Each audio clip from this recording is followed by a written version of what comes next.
नमस्कार, मैं हूं पंडित सुनील भारद्वाज, ज्योतिष, वैद्य और वास्तु विशेषज्ञ। आज हम बात करेंगे शनि देव की। शनि ग्रह कहा जाता है, शनि ग्रह न्याय के देवता। आपके मन में जो है, आप जो चाहते हैं, जो सोचते हैं, जो करते हैं, अगर वो आप धर्मपरायण होकर करते हैं तो शनि देव की अपार कृपा आप पर रहती है और जीवन भर शनि देव आपका साथ देते हैं। शनि देव से भयभीत होने की आवश्यकता नहीं, बल्कि शनि आपके गोचर में या कुंडली में, वर्ष कुंडली में भी कहीं पर भी आ जाए तो आपको शुभ फल देंगे, क्योंकि ये न्याय के लिए आप निष्पक्ष निस्वार्थ कोई भी काम करेंगे तो शनि देव आपके साथ हमेशा खड़े रहेंगे। ये शनि देव की एक विशेषता है। आज के एपिसोड में हम जानेंगे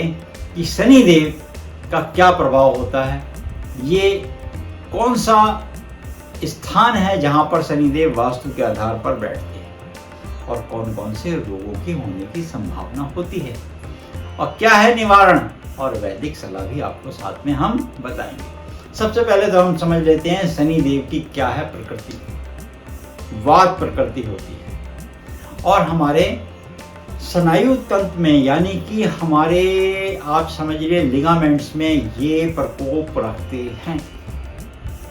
अगर आपको घुटने में समस्या है, कोहनी में समस्या है, स्पाइनल कॉर्ड में समस्या है और वहाँ पर आपको लुब्रिकेशन समझ लीजिए एक भाषा में नहीं आ रहा, आवाज करता है, जोड़ों में दर्द करता है, तो ये शनि देव है। तो यहाँ पर इनका शरीर में, हमारे इन अंगों में हमारे इनका प्रभाव होता है। महादिशा आ जाए, अंतरदिशा आ जाए, प्रत्यंतर आ जाए। बहुत सारे मरीजों को हमने देखा है, जब उनकी महादिशा या अंतरदिशा देखी गई है तो पता लगा कि उनके वायु प्रकोप तो प्रबल रहा, वायु की प्रधानता बहुत ज़्यादा रही और साथ में उनको पेन अक्सर रहा। वायु है वो कहीं भी घुस सकती है, विशेष रूप से शनि की महादिशा अंतरदिशा में यहाँ पाई गई।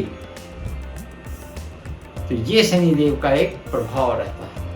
अगर हम बात कर लेते हैं इसका रंग कैसा होता है, काले रंग के होते हैं, नीले या काले रंग के शनि देव को माना गया है। और शनि की एक और विशेषता है नपुंसकता, इनको माना गया है। स्त्री न पुरुष नपुंसकता मानी गई है। और लोहा धातु इनके लिए प्रमुख बताई गई है। लोहे का दान देना, लोहे का इस्तेमाल करना, लोहे से बचना नहीं है बल्कि लोहे का इस्तेमाल करना है। भयभीत नहीं होना चाहिए लोहे से।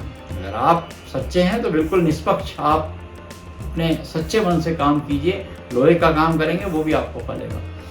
भाग्योदय की बात कर लेते हैं ज्योतिष शास्त्र में, तो अक्सर देखा गया 36 से 42 वर्ष आपका, मान लीजिए शतभिषा या कुंभ या नक्षत्र में जन्म हुआ है, कुंभ राशि में या मकर राशि में आपका जन्म हुआ है, तो समझ लीजिए 36 से 42 वर्ष आपका भाग्योदय होगा होगा होगा।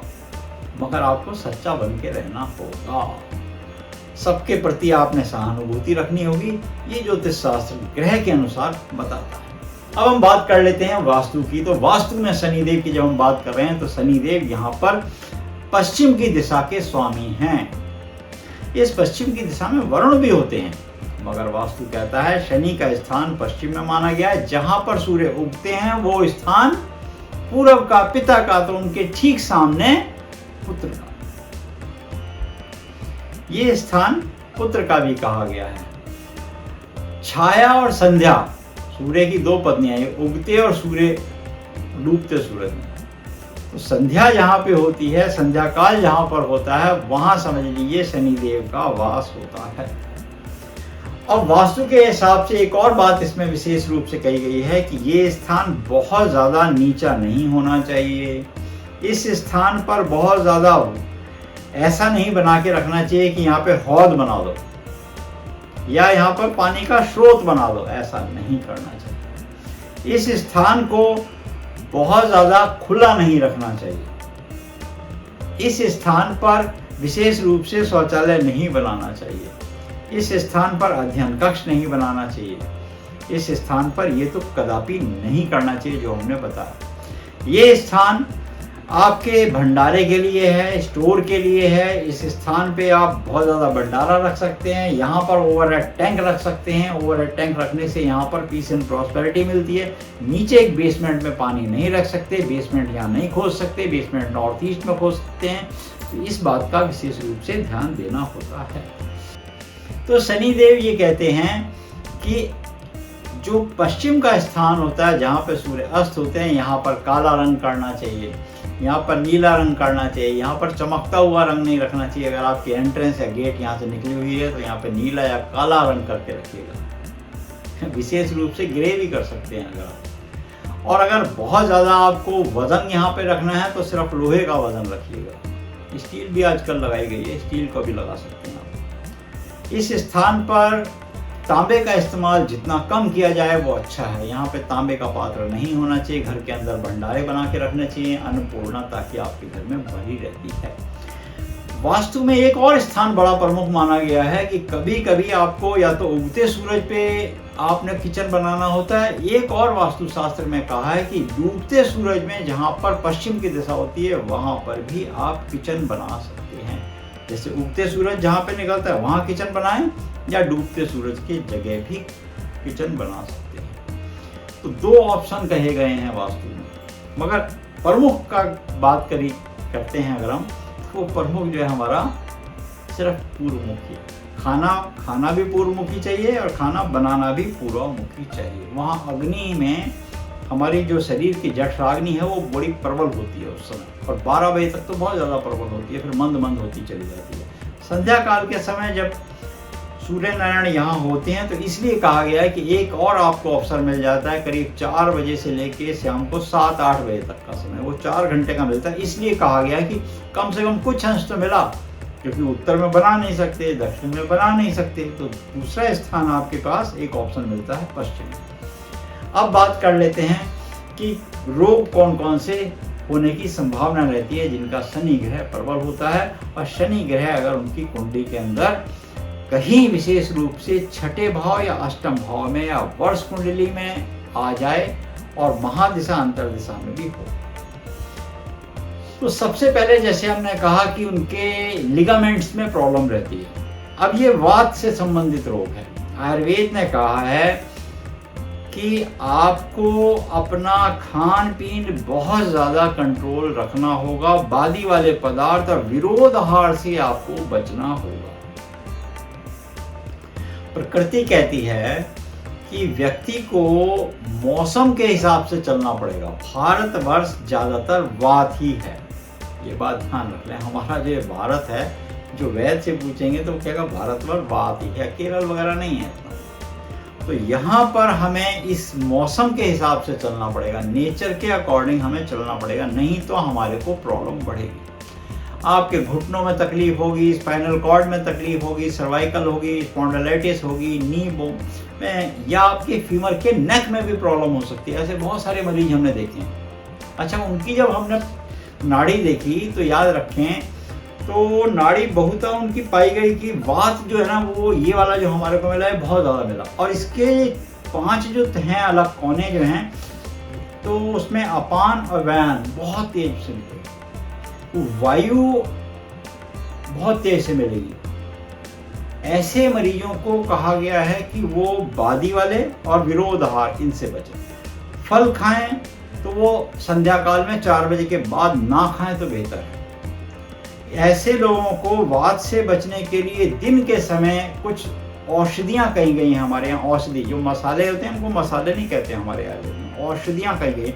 जितनी हम पेड़ पौधे रास्ते में चलते हुए देखते हैं, इनको वनस्पति कहा गया।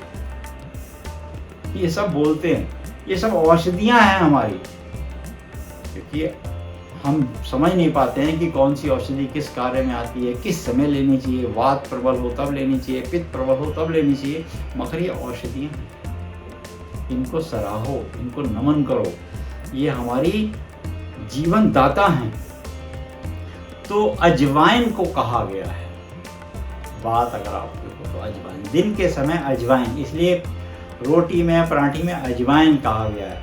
छाछ को दिन में ही कहा गया है लेने को, संध्या काल में मना करा गया है।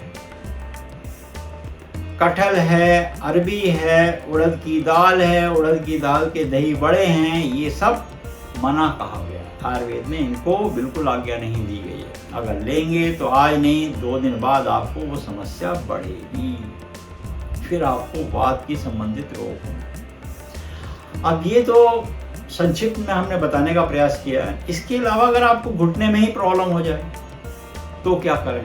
घुटने में आपके प्रॉब्लम हो जाए तो आपने अखरोट का आ गया है, अलसी का आ गया है, चिया सीड्स का आ गया, ओमेगा 3 उसमें बहुत ज़्यादा पाए गए हैं, तो इनका सेवन करना चाहिए।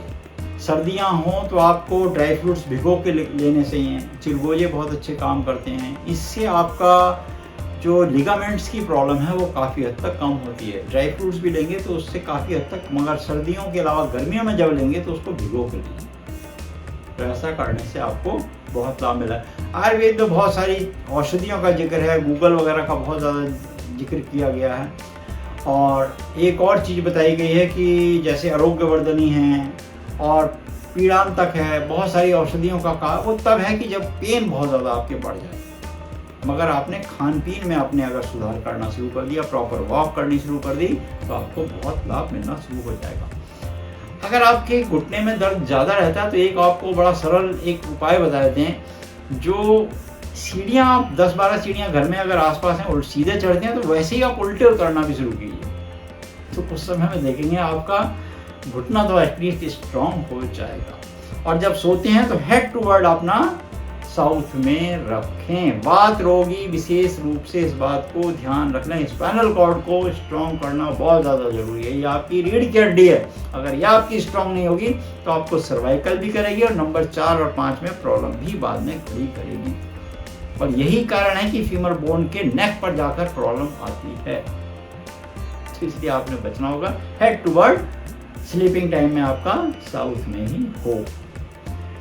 अब बात कर लेते हैं इसका जो निवारण हम बता रहे थे कि आपने मधु का सेवन करना है तो आपने उसे घी के साथ नहीं लेना, ये बात समझ लीजिए। घी तो ले रहे हैं, मधु के साथ नहीं लेना। वो विरोध आहार से बचना, जितनी चीजें हैं विरोध आहार से, कटहल लेना, दूध नहीं लेना, दूध लेना, नींबू नहीं लेना, नींबू की फैमिली नहीं लेनी, साइट्रिक एसिड वाली चीजें नहीं लेनी। अगर आपने लेना भी है तो एक ही फल आयुर्वेद में हमारे कहा गया है, बागभट्ट जी ने भी इस पे बहुत अच्छा लिखा है, वो है आंवला।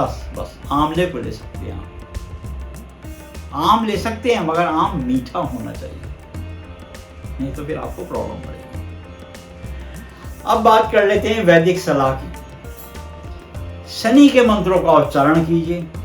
नीलांजनम समावासनम रविपुत्रम अमर्दनम छाया मार्तण्यम समुतम तम नमामि शनिश्चर। एक माला लीजिए, रुद्राक्ष की माला, और शनि के मंत्रों का उच्चारण कीजिए। अगर आपकी कुंडली में वर्ष फल में आ गया, कहीं शनि अष्टम में या द्वादश में या छठे भाव में, तो आप एक नारियल, 125 ग्राम काले तिल, 125 ग्राम काले उड़द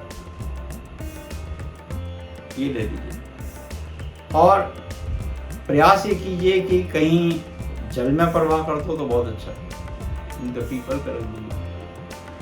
125 ग्राम काले तिल, काले उड़द, सरसों का तेल लीजिए एक नारियल के साथ, उस पर 5 बार मौली लपेटिए और काले तेल और सरसों के तेल से नारियल पे तिलक करके प्रवाह करें, पीपल पे रख दें, मंदिर में दे दें। और किसी डकौत को देना चाहते हैं तो उनको आप कुछ दक्षिणा के साथ दें। और आपकी शनि की महादशा चल रही है तो कम से कम 11 शनिवार एक छतरी के साथ कर दीजिए और एक बार वस्त्र और गर्म कंबल अवश्य दीजिए। ऐसा करने से शनिदेव आप पर प्रसन्न होंगे और आपकी कुंडली के अंदर शनिदेव कृपा बरसाएंगे। जय श्री कृष्ण।